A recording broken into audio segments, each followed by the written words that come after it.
This is a pro lighting tip, okay? If you have a light, a ring light, anything, bounce it off a surface instead of directly on your face, because this is gonna give you... I would have just shown it right on my face. Yeah, you would have been blasted out, but this is giving you like a perfect glow. There's no filter on this photo. I'm sorry, my natural look is... Look what I do for Madison here. Here she is complaining about her dark corner over here.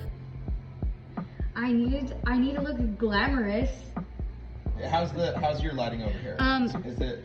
Let me see. I feel like... Because look at this. Yeah, it's better. I hung a light. I mean, first of all, I have like 50 lights in the studio. First of all, he came to the studio. I did show up to work today. And then I have clamps and everything everywhere.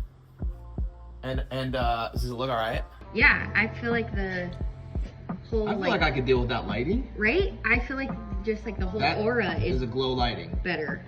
This is a pro lighting tip, okay?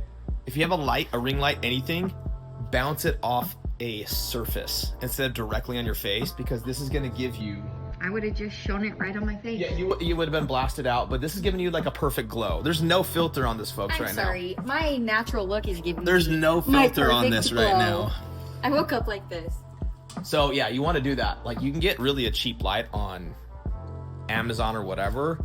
Bounce it off a white poster board, or like in this case, a white wall like we're doing here, and this is going to give you excellent lighting. Listen, I set Paul up for total success here with this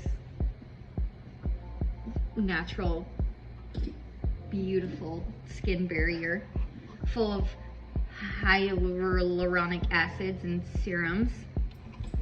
He thinks it's his lighting. This close. This close. He thinks it's his lighting. This close to that, to saying hyaluronic acid correctly. Hyaluronic.